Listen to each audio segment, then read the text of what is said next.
तो वो डिफिनेशन लिखे थे, टाइम खत्म हो गया तो गायब हो गया, फिर से लिखवा दे रहे हैं। स्टेम सेल्स का definition, stem cells are unique cells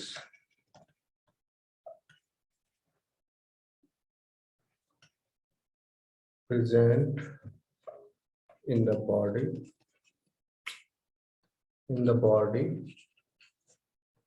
that have the potential to differentiate into various cell types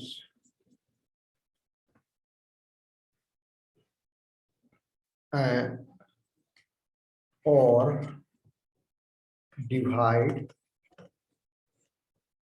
indefinitely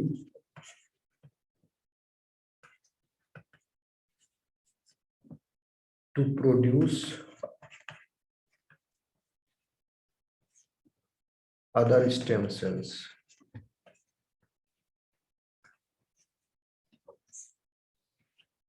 okay, या तो डिफरेंशिएट होकर अदर सेल टाइप्स में तब्दील हो जाए, या खुद ही अपने आप को खुद से बना ले, यानी daughter cell will be the having the property of the parent cell. Self renew हो गया। तो ये स्टेम सेल का डिफिनेशन है। The topic is definition is about characteristics of stem cell. तो लिखूंगा, आप नोट करते जाओ, अगर ज्यादा बढ़िया है मैं बोलता जाता हूँ, ठीक है? ओके स्टूडेंट्स, आप लोग बना लोगे नोट? एक मिनट। बात में देखना, ठीक है? तो इनके कैरेक्टरिस्टिक्स हैं, stem cells are essential cells, these are essential cells that replace damaged cells or cells lost due to disease. जो भी डैमेज सेल है उनको रिप्लेस करेंगे, या सेल जो डिजीज से लॉस्ट हुए उनको रिप्लेस कर देंगे। Then the person will maintain its healthy life. Just imagine कि हिमेटो बोन मैरो में हिमेटोपोएटिक स्टेम सेल अगर लॉस हो जाए तो उसको क्या हो जाएगा? पर्सन को पूरा इम्यून सिस्टम खत्म, उसका आरबीसी पॉपुलेशन खत्म, WBC population, person will die. इसलिए बोन ट्रांसप्लांट जो है सो करवाना पड़ता है, अदरवाइज ब्लड ट्रांसफ्यूजन कराते रहना पड़ेगा तब तक, यानी ब्लड चढ़ाते रहना पड़ेगा। लेकिन ब्लड चढ़ाना कोई परमानेंट इलाज नहीं है, क्योंकि वो ब्लड के सेल्स जो हैं वो धीरे धीरे लॉस अपने आप, उनका प्रोग्राम्ड है, डेथ तो पीछे से ऐड नहीं हो रहा है, तो blood cell will be gone.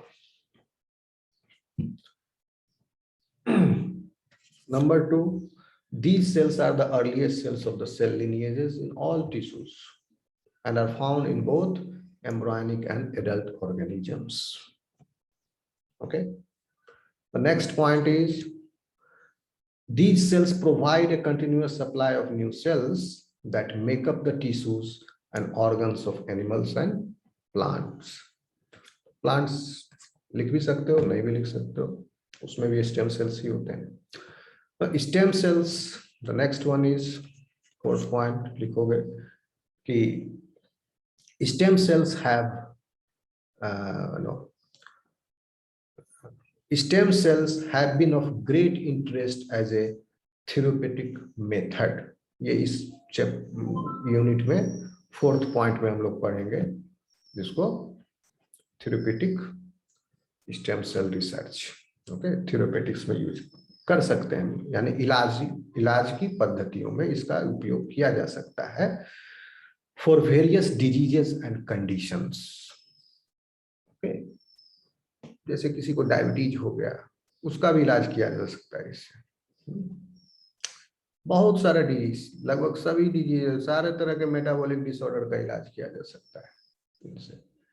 Okay, या इन्फेक्शन से कोई सेल टिश्यू लॉस हुआ है, डेथ हुआ है, उनका भी इलाज किया जा सकता है स्टेम सेल से।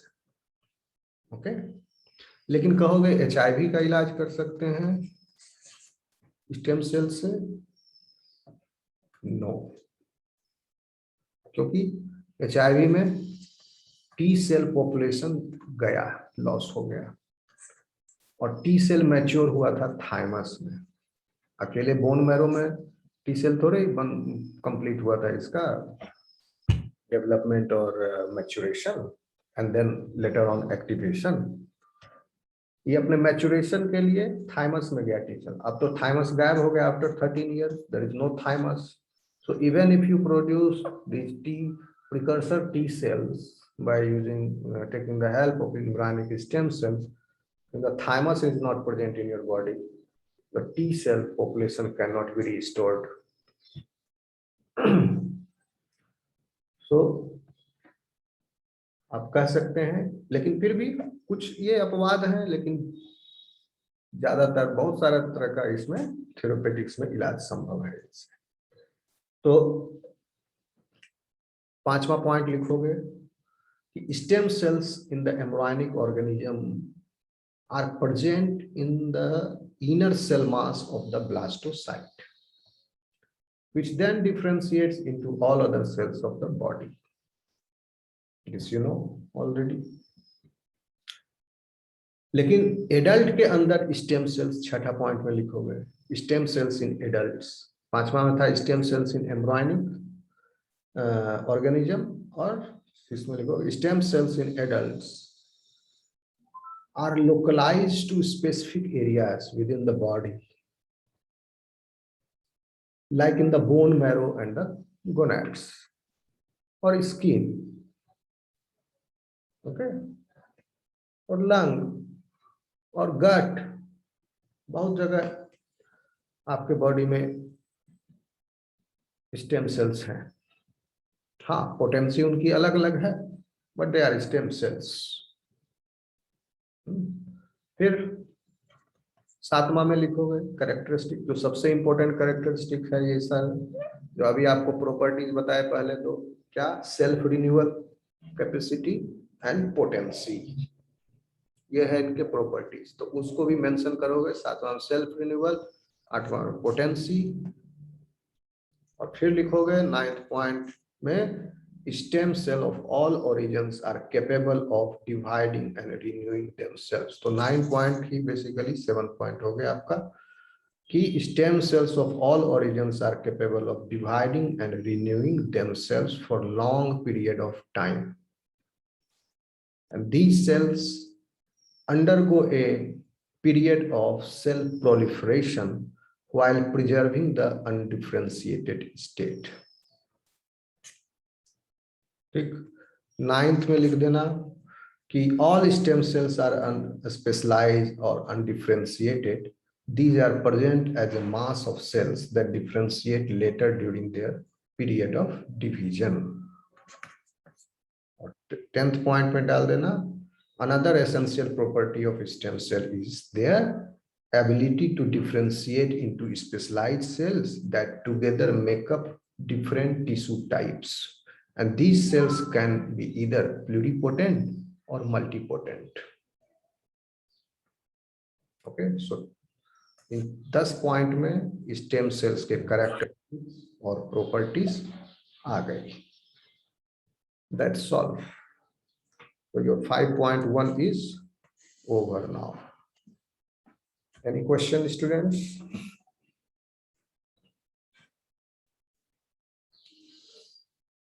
Any question? No, sir. Okay, if you don't have any question, I will take a break, then again your class will be there after। okay, sir. Sir about it। Yes, कह रहे हैं sir कि जिस तरह से sir पहले notes दिए थे सर, इस चैप्टर का नहीं मिल सकता है? अपने से नहीं बना सकते हो नोट, मेरे से ही करवा